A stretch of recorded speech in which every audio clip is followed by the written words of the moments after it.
The following is a production of DallasCowboys.com and the Dallas Cowboys Football Club. How about them Cowboys? Yeah! Go Cowboys! This is Talkin Cowboys. Streaming live from the Dallas Cowboys World Headquarters at the Star in Frisco. C.D. Lamb, touchdown. End zone, Jake Ferguson. Prescott keeps it, and he bangs it in for the touchdown. And now your hosts, Isaiah Stanback, Patrick Walker, Josh Rodriguez, and Kyle Yeomans. It's an off-season edition of Talking Cowboys presented by Black Rifle Coffee Company, live from the Star in Frisco, Texas, in the SWBC studio. We've got the whole cast and crew ready for you to rock today with Patrick "No-See" Walker, Josh Rodriguez, Isaiah Stanback with Chris Beam in the back. I'm Kyle Yeomans. So glad you're with us. We are going to hit plenty of the storylines and reaction off the West Coast as Super Bowl 60 is now in the book, and we are fully into the offseason. Oh, heck yeah. We're in it. We can start talking. Isaiah, who won the Super Bowl? Oh, you know, there's some team out of Seattle. Congrats to your city. Yeah, it's all good, man. Y'all, Are you going to go to the parade? No. Everybody in my friend chat, they're all going. They're all going? Yeah. When is it? Is it today or tomorrow? I don't know. I know my brother, my brother's like, I'm flying out, bro. I'm like, go have fun. Go bro. get after it. I've been blessed to be in a parade before. I'm not going to Not watch going to one. attend one.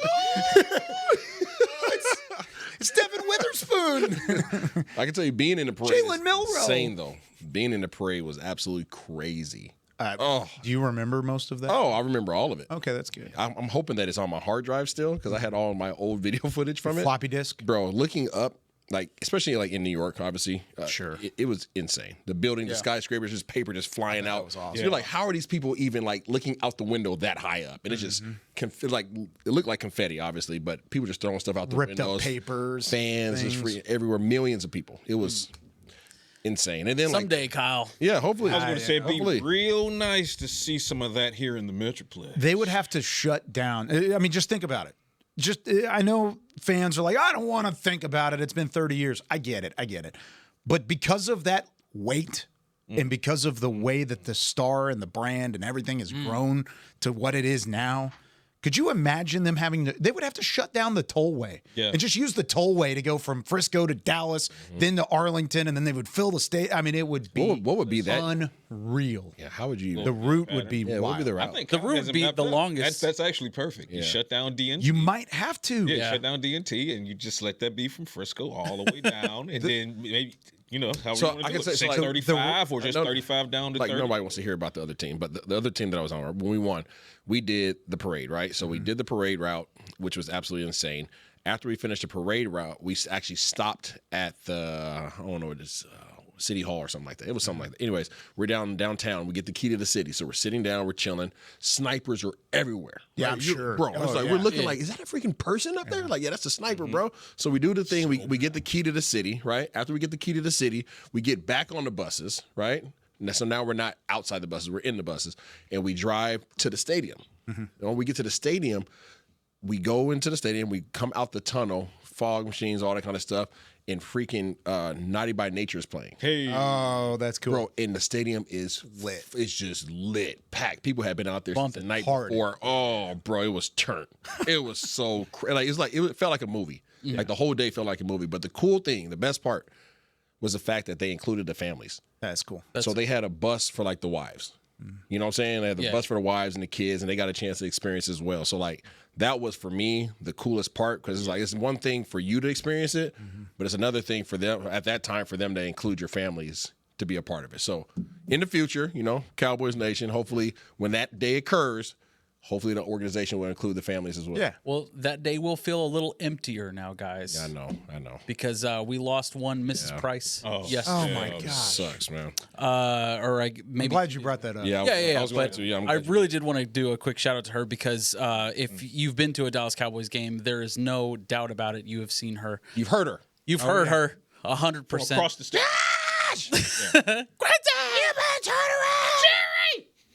We got a little tribute to Miss Price. Beam, if you want to hit it real quick.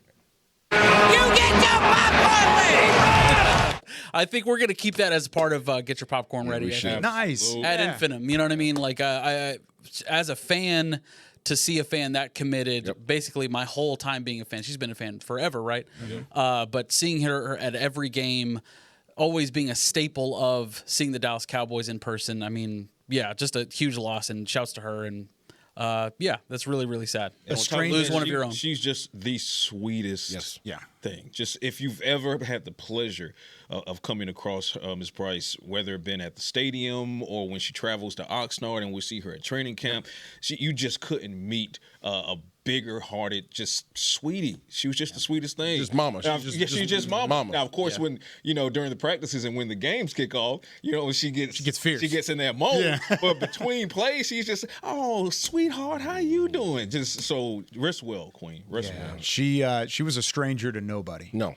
She knew everybody. Exactly. She talked to everybody. Shit. She knew everybody by name too. Every player by name. On the sideline, not even players. Oh yeah. I'm talking everyone. Security guards, camera operators, reporters, like all of it. She knew everyone. I'd walk up there, and I'm not on the sideline for every game. I'm in the studio with Isaiah, and we do the sideline and stuff for the preseason. She knew my name every single time. From like the first time I was on the sideline, I was like, Miss Price knows my name. I was starstruck by her, knowing who I was at that point, and that just encompasses what she meant to this organization, what she meant as a fan. True fan of the year. We talk about the Captain Morgan fan of the year. She could have won it every single year. Oh, yeah. It would have been redundant if she'd won it every single year, but she was well-deserved. I can tell you guys this, and this is no disrespect to any other fans out there. Hopefully it's not perceived as disrespect. When you're coming out to the field for practice, especially like training camp, right? You hear and you appreciate all the fans, right? So, but you have a job to go do, right? So you hear the people yelling. You can't stop for everybody, right? You still got to go work. I can tell you personally, all that stuff. You're grateful for it, but it's noise, right? That is part of the atmosphere.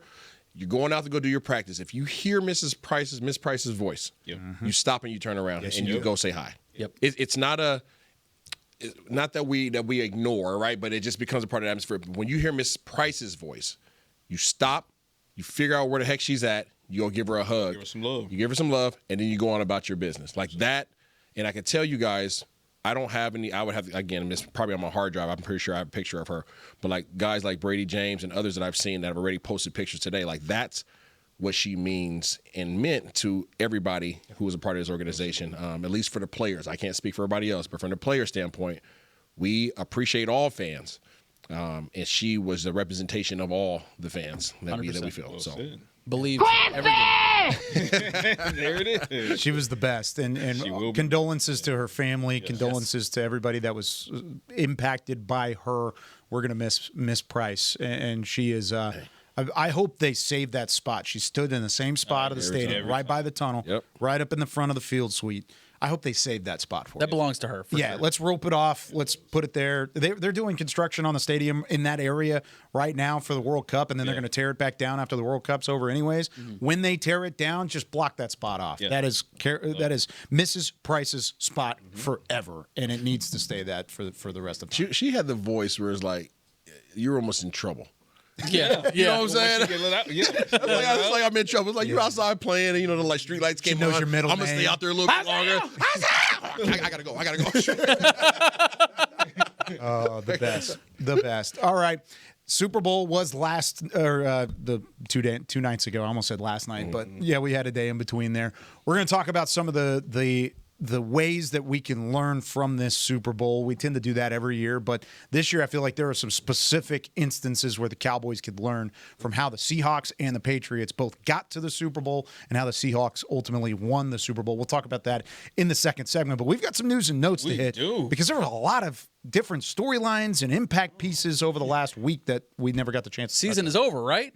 Is it ever over? Well, first of all, everybody's 0-0 right now. Yeah. So run it back. There's only one defending champion. Run it back. There were 31 failures. So there it is.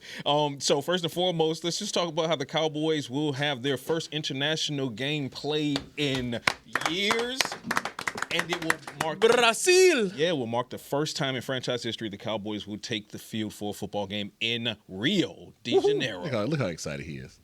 Look how excited he is. Just because he gets to go on the charter plane. Can we take Talking Cowboys on the road, Derek? Please.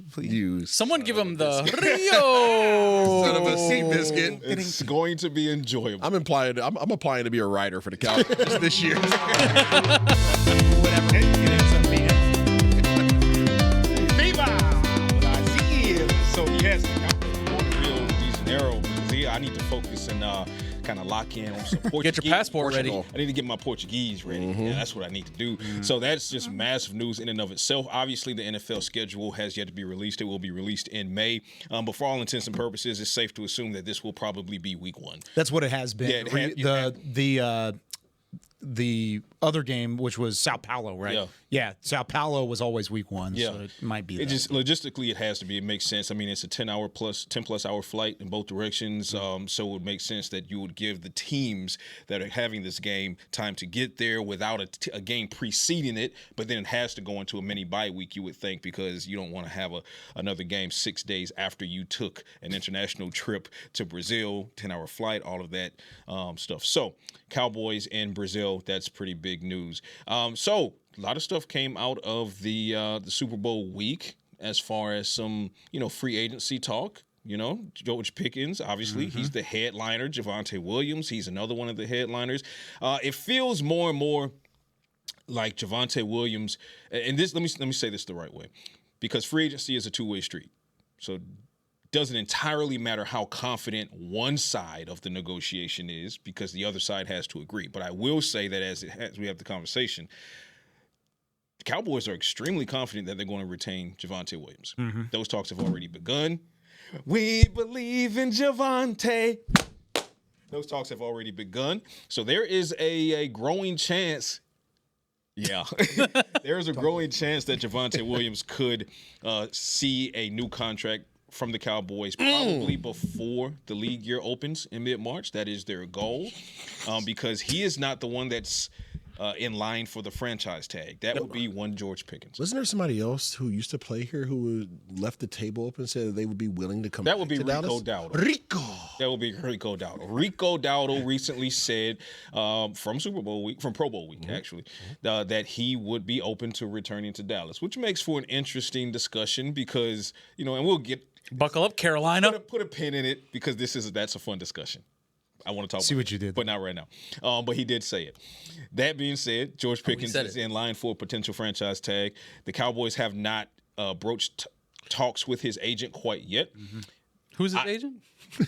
You know his agent. Great relationship with him. Okay, David Mogaleta. You know his agent. Also represented who? Michael Parsons. Oh, that's right. I believe. The guy. Michael? Who is not salty at all right now. No. His podcast He's in great spirits. Totally cool. Yeah. And he's a totally good guy. Yeah. He's totally not upset about it. Well, I would tell you that this time around, there will be no negotiating with the player. Yeah. George Pickens has said time and time again, he will leave that to his agent, Mugaleta. Those conversations, as we insiders know, typically for the Cowboys, those ramp up at the NFL Combine. So for those wondering, or right before. So next week, there's going to be preliminary conversations to possibly set up actual in-person conversations, and then murmurs, if you will. That's when Kyle starts his contract talks. Yeah. Every year. They try and bring me back. Every year. So I know a lot of people are wondering, well, no C and Kyle and Isaiah and Josh, if they're not having conversations right now, should we be worried? No, you shouldn't, because that's not the formula for the Cowboys. What I will say is, and I've said this before, I know that it was recently put out there that the Cowboys are expected to franchise tag George Pickens. Shouts out to our guy Dave Hellman, because that was a hilarious response.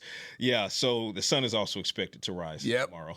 Okay, that was the report, and I thought the exact same thing. I was like, "What do we?" Because I believe multiple insiders. They just needed a headline before the Super Bowl. They're expected to tag George Pickens. Yeah, I'm expected to get to work in the morning. It's going to happen. We've said this, we knew this time and again. On time's a difference. And I'm holding firm to my belief of this. I believe that they will get some type of traction before and through the combine. Will a deal get done? Too many moving factors. I don't know that a deal gets done before the franchise tag deadline ends. It's February 17th to March 3rd. They cannot tag him before the 17th. They have to tag him by the 3rd of March if they're going to do it. I believe he does get the tag. I've said this time and time again, so that would be no surprise to me. But it's a placeholder. It's to buy time. It's to keep the other 31 teams from interfering, which gives the Cowboys carte blanche to have those conversations with him all the way through mid-July, which is the deadline to get a deal done entirely. That's the one thing is expect the tag. Expect the tag. And hope that an extension gets extension before training camp. Yes. That's what you're looking at. Guys, I did read a report, so this is not coming from Kyle. There are nightmare scenarios out there where he is tagged but refuses to play. I don't know if that's the case. From his party and from his words during Pro Bowl week, it doesn't seem like that's a possibility. Right. Seems like, yes, he doesn't want to play on the tag, but I don't think there's a holdout or something like that that could possibly be a factor. But there were reports that if there was any sort of pushback or upset nature with this tag, that the Cowboys would be open to trading George Pickens. That would be the second conversation in the nightmare scenario. Would you ever see something like that happening with George Pickens specifically? No. And the only scenario I could see it happening would be a complete collapse of the negotiations. And when I say collapse, I mean ugly. Like Micah. Like Micah Parsons. And before the NFL draft. Because I think that the Cowboys, for as much as Jerry talked about, it didn't matter if we did Micah's trade now in September, or he knows better than that, right? He knows it did. So I think that there's a lesson to be learned there in that if you're going to get out of this situation by trading, you get the most possible. And what time of year do you tend to get the most possible? Draft time. Right, draft time. Yeah. So when you look at the timeline, I mean, we're having this conversation on February 10th. The draft is in April. Negotiations haven't started yet, and they'll start here in a week or two, right? Based on the relationship between the two parties, and you hear Jerry Jones basically saying, which is rare, the salary cap's not going to impact this at all. Don't talk to me about the salary cap when it comes to George Pickens. I want him here. I want him here for the rest of my life. He didn't say that, but it felt that way. And George Pickens wants to be here. Dak Prescott wants George Pickens to be here. CeeDee Lamb. Yes. Let's kill these narratives right now. CeeDee Lamb said he'd be willing to rework, not restructure, because that's a team thing. Different thing. He'd be willing to rework his contract to keep George Pickens here and does not care if George Pickens makes more money in Dallas. Say that one more time. He does not care. CeeDee Lamb, multi-time All-Pro, wide receiver, record setter, says he doesn't care if George Pickens is making more money. He wants them to stay together in Dallas. Patrick, O.C. Walker? I like those words. Everybody is on board on all sides. Now it's just a matter of getting the numbers right. Do we believe CD when he says that? Yes. Okay. I mean, I'm just I don't have any reason not to question. believe Yeah. CeeDee Lamb. Look at the relationship between Right. those two guys from minute one throughout the entirety of the season. Also, Inseparable. aside from that, CeeDee Lamb, like every other person of high caliber in this league, understands that the next man is most likely going to get more. Yep. Like, it's just how it goes. The way the Right? business So, goes. He was once the next in line himself. Do I think that he would feel some type of way internally? Yes. Do I think that he would let that show? No. He understands the business, the nature of this business. The next man up, if you perform well, should be paid at least what you're getting paid, if not more. Yeah. It's just how it goes. It's not an indictment on how the organization feels about you. The market is the market, man. The market's the market. CeeDee Lamb said it when George Pickens walked through the door. It's not about having 1A, 1B. We got 2 1s. Yep. That's what you got to pay for. And that's what happened this year. Yeah. And that George Pickens bet on himself, or not really bet on himself. It was the situation he was put in. But he was put in a situation when Dallas traded for him from Pittsburgh. It was put up or shut up. That's what it ultimately ended up being for George Pickens, because he had one shot on the last year of his rookie deal to prove to the rest of the league, 31 other teams and the Cowboys, that you have a capable number one wide receiver, whether that's in Dallas or elsewhere. And he did. He did it. He kept in line. He molded with the offense. He became the most significant weapon that Dallas had in 2025. So with that being said, he's earned the opportunity to get that contract. Does the rest of the league think so? I talked to a couple people that are well connected. They said specifically, this is coming from Kyle Yeomans. This one is coming from Kyle. It's coming from Kyle Yeomans. The league doesn't see him from a trade value standpoint. So if Dallas were to want to trade George Pickens, what would you need for that to happen? Just you guys specifically. A 1. You would need a 1, right? Yeah, 1. That's the conversation starter. 1. The highest conversation that I heard from other people around the league was a 2nd or a 3rd. Nah. I'm not interested. Don't even talk to me if that's the case. His value is a 1 right now. Way more as a 1 right now on your team with CeeDee Lamb than anything. Get the contract done. I think it's going to get done. And it's different. This is, for those that are comparing it to the Micah situation, this is not the Micah situation. I know it's the same agent. I know there's a lot of conversation there. This is not the same conversation. And everything that we've talked about rebuilding the defense and rebuilding the team for next year to hopefully get into the playoffs and get further into the playoffs and actually can be competing for a championship. One of those things is like, let's improve on what the offense is this year. Yes. If you remove George Pickens from that equation, you do not have as good of an offense. get worse. Simply that. Yeah. You don't have the same weapons that you have, and George Pickens definitely contributed a large part to the growth of the offense this season because it wasn't just CeeDee Lamb. You get worse, and there's no bigger fan of Ryan Flanoy than me. And at the same time, it's also true that as we have this conversation, Ryan Flanoy and George Pickens are not the same players. So to your point, if George Pickens is not on this roster, not to say the offense suddenly won't be good, but it takes a step back, and a pretty sizable one, especially when you look at from an insurance standpoint. You lost CeeDee Lamb for several games to injury last year. That was as Ryan Flanoy was developing, and it was George Pickens who stepped up in that role. Without George Pickens, it's Ryan Flanoy being asked to develop faster, and then who's your 2 if CeeDee Lamb is not on the field due to injury and George Pickens isn't in the building? Yeah. It would have been Jalen Tolbert. Yeah. And the only reason I'd consider this is if they move the number of picks to like 5 years in advance, so we can get all. I don't like that. All sorts of. Good with that. I'm all. We get all sorts of players, everything. Just give me a whole 11. It's going to look like the defense. NBA trade deadline is what it'll end up looking like. I'm good. Keep it to what it is. Yeah, seriously. All right. When we come back, Seattle wins the Super Bowl 29-13 over the New England Patriots. What did we learn, and what can Cowboys improve upon? Part of it is what Josh just talked about. How did Seattle get to that point and do the same thing, but just on the opposite side of the football? When we return with more Talking Cowboys right after this. How's it going? You see that Cowboys game? Oh, I watched. Been seeing some good things. Totally. They have some talent. Yup, some great talent. And they got some fight. Hoping this is the year. Me too. Oh, I'm Cody, by the way. I'm Travis. Nice to meet you, Travis. Go Cowboys. Go Cowboys! Make a new friend based solely on their shirt choice. What would you like the power to do?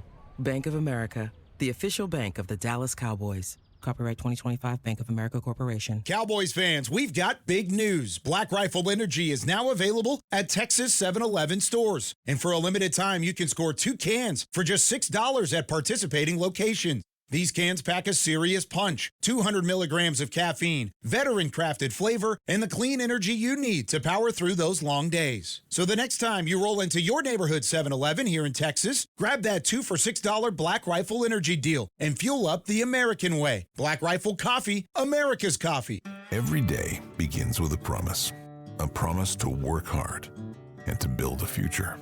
That's why we're here, providing the tools, expertise, and John Deere equipment you have relied on for generations to help you get the job done right.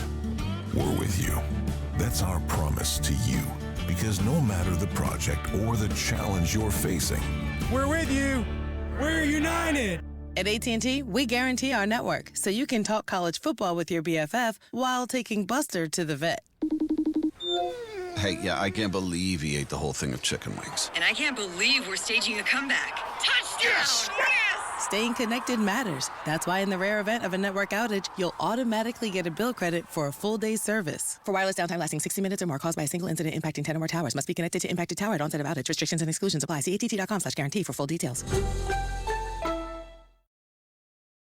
Back to Talkin Cowboys.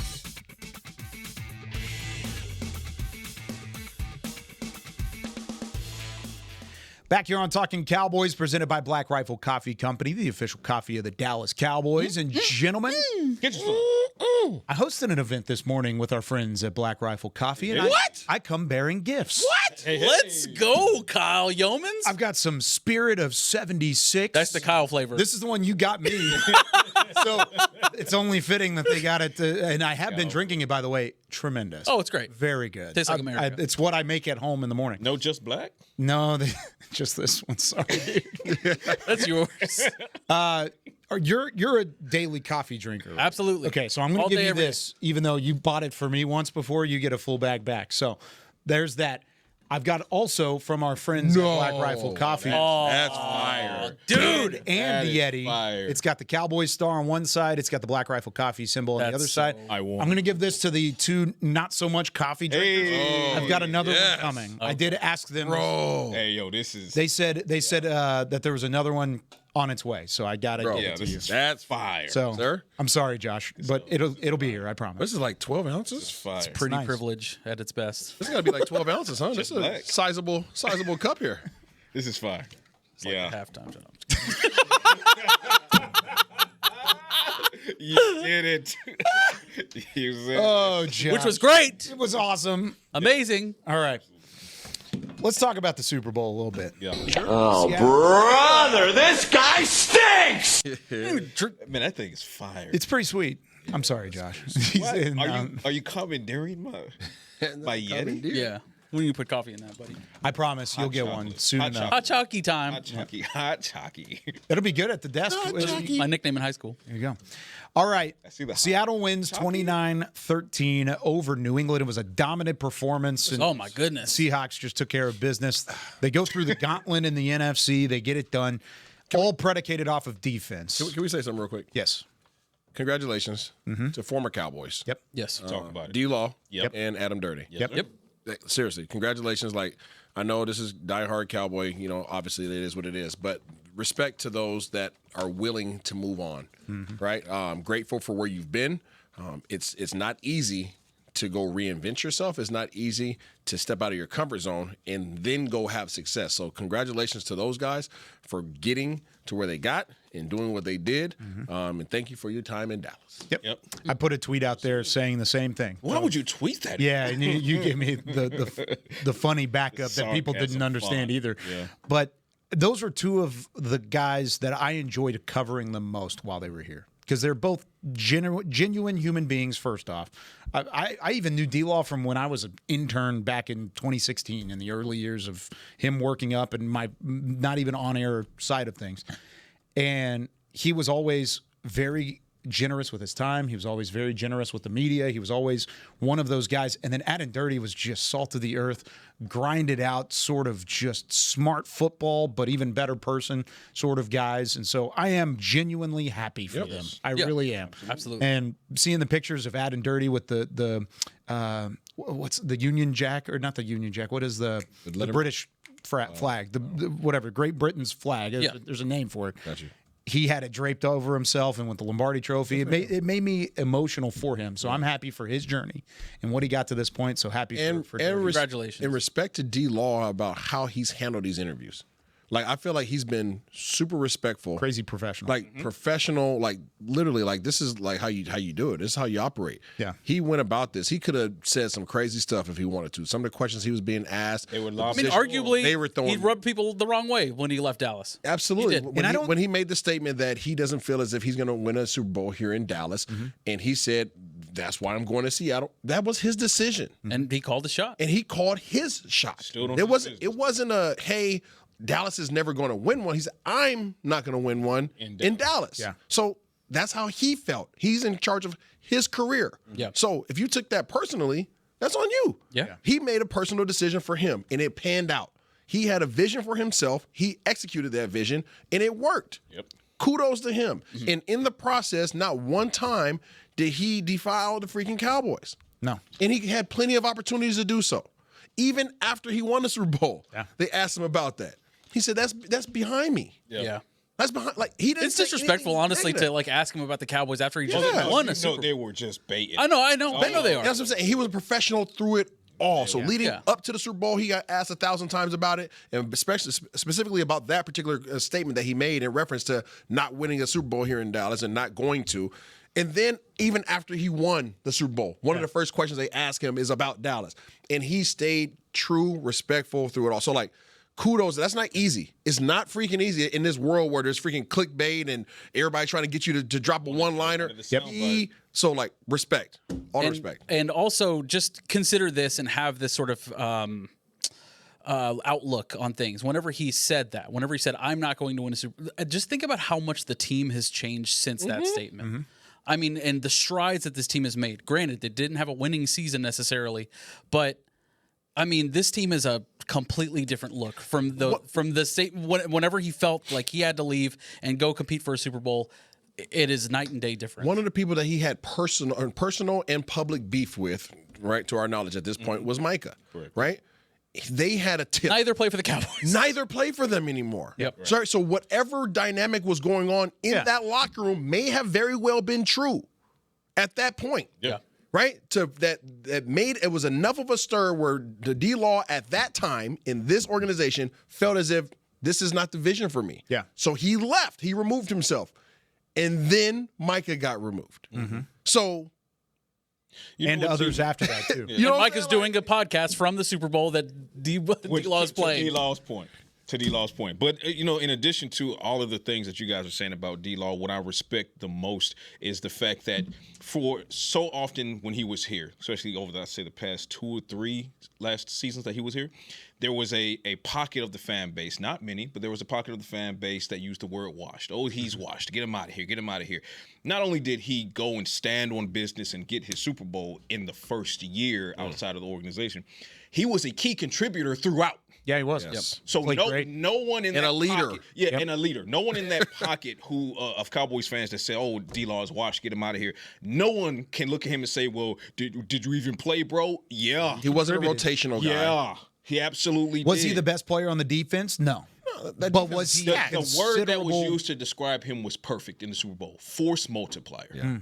That was exactly what like D-Law that. was the entirety of the season and in the Super Bowl as well, up to and through the Super Bowl. So he was a key contributor. He was a starter. He was a leader in that locker room from day one. So I say all of that to say this is not a guy who went and rode someone's coattails to finally getting a ring, right? He didn't chase the ring. He took a bet on himself. Helped take them to the ring. He took a bet on himself. Yeah. He helped take them to the ring. I was one of the people that when he had made that statement initially, I chuckled at it. I scoffed at it because you're joining a team with a losing record and no real intention of being a Super Bowl contender. You didn't see the vision. You didn't see the vision. I didn't see it. Yeah. Nobody saw it. He did. And he's a Early competitor. 40s. So you expect him to say stuff like that. And so when I scoffed at it, you scoff at it as a competitor yourself, as somebody that's around this team and saying, yeah, we're going to still push and try and do what we're going to do and whatever it ends up being. But you never really know until you're in that moment, like D-Law did, just what he believed in himself and what he was betting on in himself. Your natural, and it's impressive. Your It natural really is. instinct is to think that it's spite. Yeah. Yeah. And it was never that. It was never that. No. So And that, you could see that in the reactions that he had on social, For sure. with other former Cowboy employee or not employees, but former Cowboys players that are no longer with the team anymore. The reaction and then the co-reaction and the back and forth that you saw on social from that moment, it showed up in the long run, didn't it? Yeah. And I think if you're a Cowboys fan, it's hard for me to say that was all in spite to Dallas. It was mostly in spite to the situation, which has completely shifted from that point. Yeah. So that brings me to my next question of how did Seattle get there? They had incredible, I wouldn't even say luck, but they had an incredible percentage of hitting on first-round picks. Yeah. And just for those that watch the draft show as well, we're going to talk about this a little bit today on the draft show too. But think back 2 years ago, the 2023 NFL draft. I guess technically 3 years ago. They had 2 first-round picks. They had a selection at number 5, top 5 pick, Devin Witherspoon, who was the key contributor of that defense and a legitimate force in the secondary. And their second pick was at pick number 20. Happens to be the same selection the Cowboys have. Jackson Smith and Jigba. You heard that name a couple times through the playoff run? I did hear that. Offensive player of the year, maybe. I didn't quite hear it on NFL Honors Night, but yeah, didn't hear that name specifically from Drewski, but there were some times he was mentioned quite often, and there's a good reason for that. But then the next year they hit on Byron Murphy. The next year after that, 2025, they get Gray Zabel, who didn't play a ton, but he played a little bit back and forth, but he was a rookie. So my point being is Dallas has always been a draft and develop team. But in order to do that, you have to get guys that develop and develop quickly. Who you need to see Dallas take a step forward without even talking about revamping the defense this offseason without even having that conversation, because everybody knows that's the case. Guys who are on this current roster. Who are on this current roster that you need to take a huge step forward, because that's what Jackson Smith and Jigba did. Devin Witherspoon was already NFL ready, but he took steps and strides as well. Who do you need to see it from in order for Dallas to get where Seattle ended up getting? You know what? For all the names that you said, don't forget Witherspoon. Mm-hmm. Right, and in thinking of Witherspoon, a 2023 first round had a pick, tremendous impact on absolutely top 5 pick. Yep, I'm going to. Although this person about to say is not a first round pick, Savon Revel. The Cowboys, when you look at what the Cowboys are cornerback wise, man, dire straits isn't even the word. I mean, it's worse than dire straits as we talk ahead of free agency and ahead of the next draft.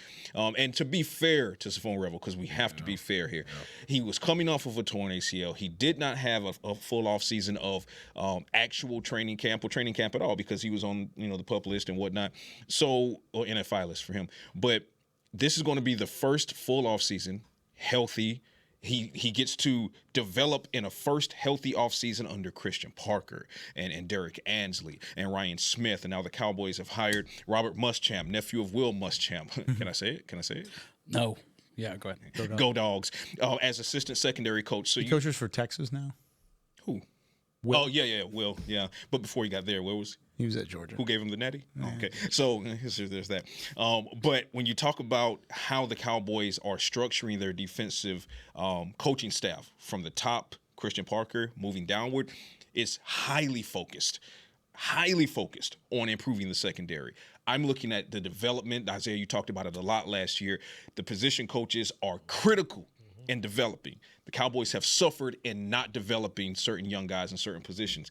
I want to see Savon Revel take a huge stride. Does that huge stride mean for me a Pro Bowl stride? I would love to see it. That'd be great. That's not what I'm looking for, though. Awesome. I'm looking for defensive player of the year. I'm looking for 17 plus games from Savon Revel as a starter, playing at a high level. Define high level. I'm not saying he can go Pro Bowl. I'm not saying he can't.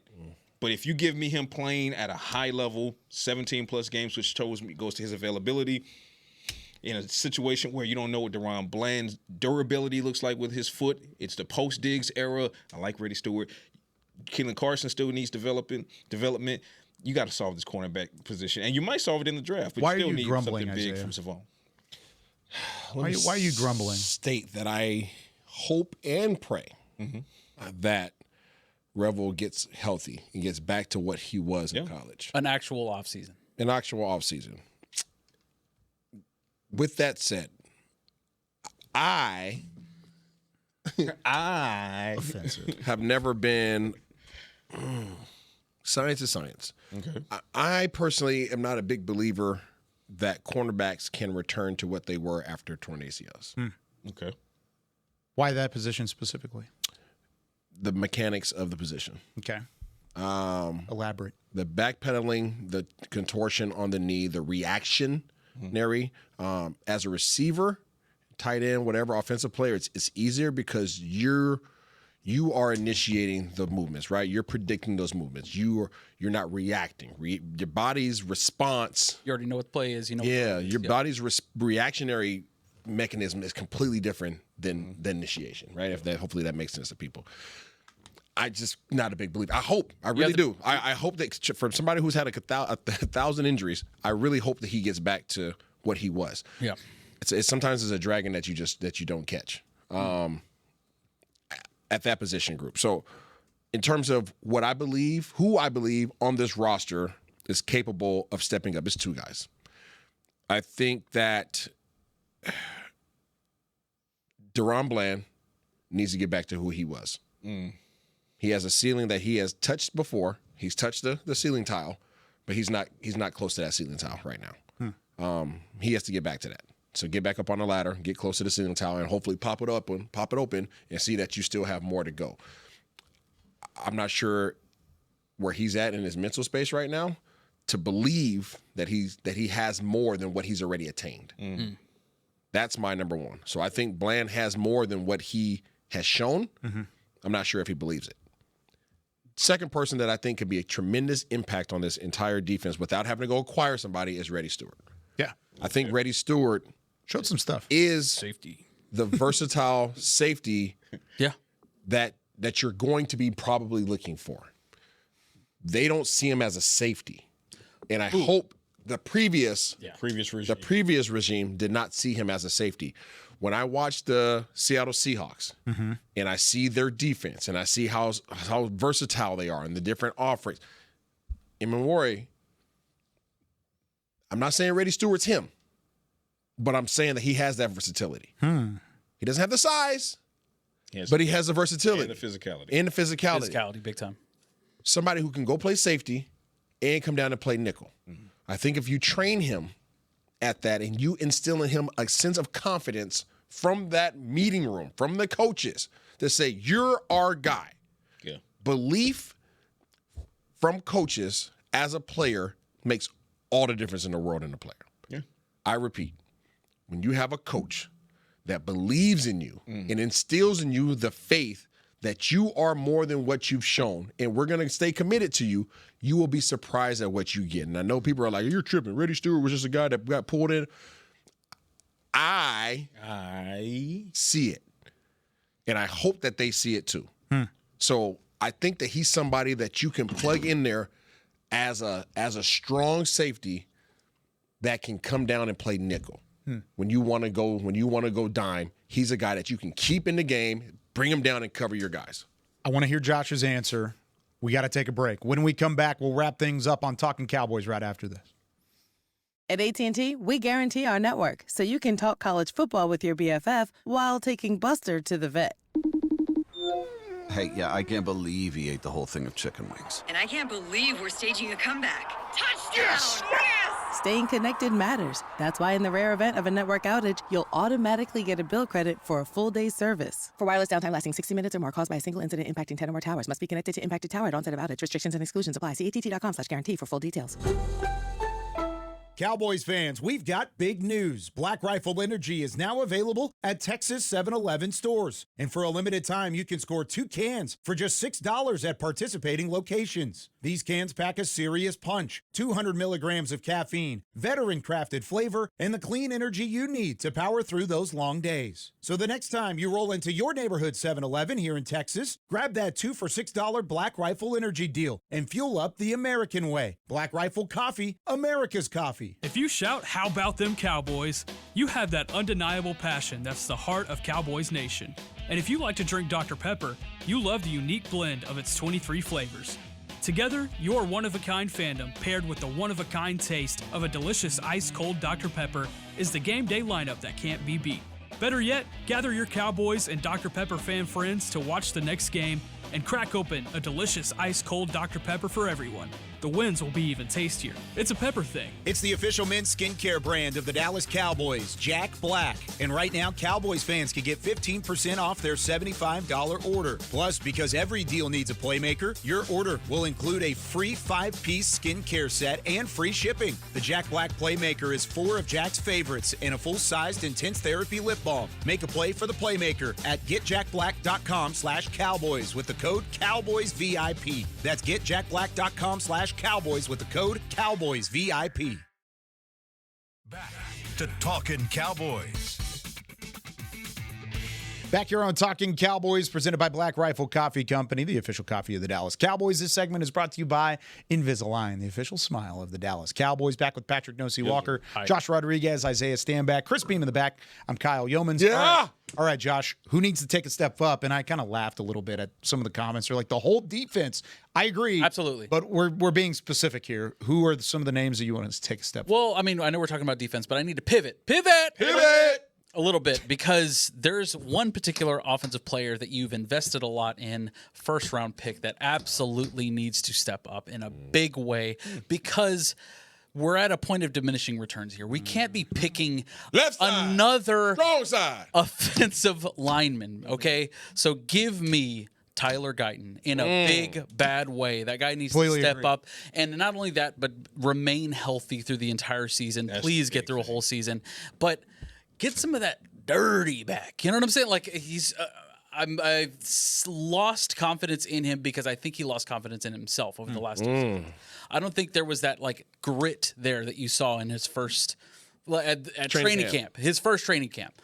I think it diminished a bit. I think he says a lot of the right things. I think he's a man of good character. Yeah. But to me, be a little nasty. Is that just a byproduct of trying to stay healthy, and he's limiting himself to try and get through it?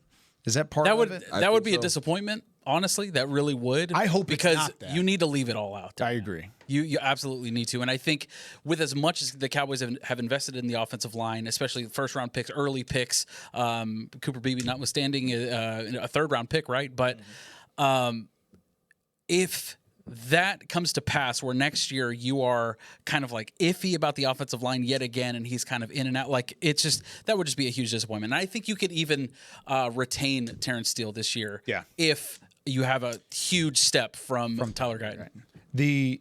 My question then turns to, and I'm curious on what Isaiah has to say here, but when it comes to Guyton specifically, he right now his concern is around his availability. Mm-hmm. But at what point does he become damaged goods in your eyes and on paper? Because at some point it's just the path of no return. Yeah. And at some point you can't trust him to be the left tackle of the future. Yeah, I was diminished goods too. I had a ton of injuries, and it got to the point where they couldn't trust the fact that I was going to be available. Right. So that's a big portion of it. Obviously that is a portion of it for him. I don't think he's not there yet. It's for him. I think it's mostly mental, and I identified that long time ago. Just watching how he operates in practice and things of that nature. I just don't think that dog switch is on. This is the same guy that held his own against Myles Garrett, correct? Yep. Yes. In game one. In game one. It's in him. First game of his career. It's in him. It's in him. Get back to that, man. It's in him. Yeah, it's mental. It's a decision. Yeah. All right. That does it for us here on Talkin Cowboys. I know these 45-minute shows. Come on. They go by fast. Appreciate you joining us. We'll be back again next Tuesday. As always, special thanks to Black Rifle Coffee for the nice, lovely gifts. We'll get you hooked up. Yeah. Don't worry. We got you. I'm going to use mine. That's all right. That's going to do it for us. For Patrick Walker, Josh Rodriguez, Isaiah Stanback, Chris Beam in the back, I'm Kyle Yeoman saying so long from Talkin Cowboys. We'll see you next week. This has been a production of DallasCowboys.com and the Dallas Cowboys Football Club. How about this, Cowboys?